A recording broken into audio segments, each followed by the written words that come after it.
UP के एक छोटे से कस्बे बिसोली में शर्मा फैमिली रहती थी। घर में राम शरण, उनकी वाइफ मीरा और उनकी 17 साल की बेटी राधिका थी। राधिका बिल्कुल नॉर्मल हंसमुख लड़की थी, पर कुछ महीनों से उसके बिहेवियर में एक अजीब सा बदलाव आने लगा था।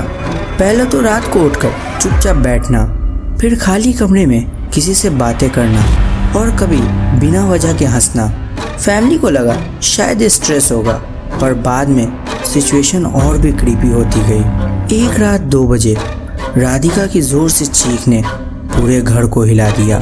मीरा दौड़कर उसके रूम में गई तो राधिका फ्लोर पर बैठी थी और एकदम लाल आंखों से दीवार को देख रही थी।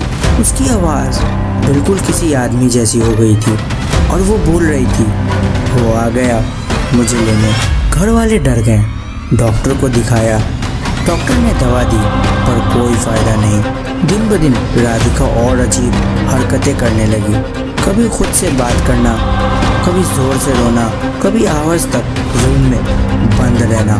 एक शाम मीरा उसको खाना देने गई तो देखा राधिका अपने नाखून से दीवार पर कुछ लिख रही थी। पास जाके देखा तो मुझे बचाओ, वो मुझे खा जाएगा। अब तो कंफर्म हो गया कि कुछ पैरानॉर्मल चल रहा है।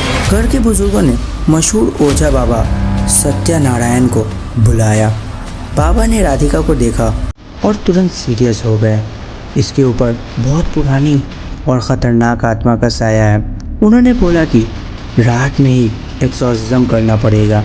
रात को कमरे में दिया, गंगा जल, मंत्र की किताब सब रख दिया जाए। राधिका को बेड से बांध दिया जाए क्योंकि उसके अंदर अजीब ताकत आ गई थी।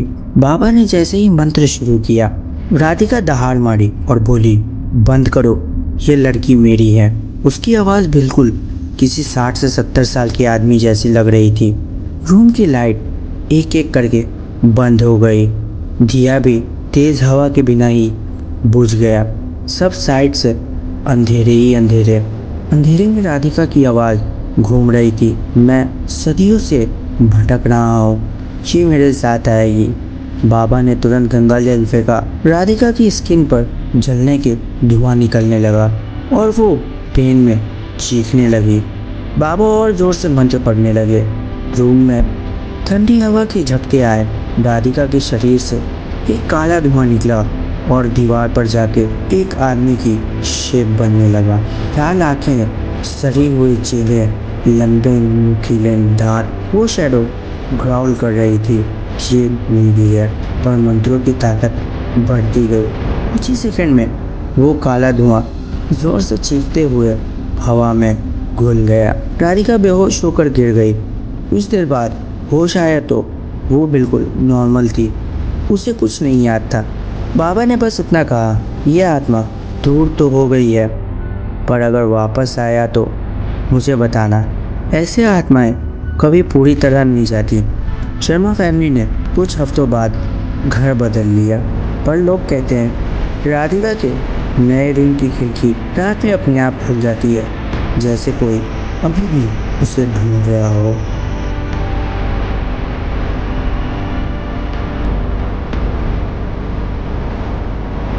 वीडियो अच्छी लगी हो तो वीडियो को लाइक और चैनल को सब्सक्राइब कर दो और देखो हर हफ्ते एक दिल दहला देने वाली हॉरर स्टोरी।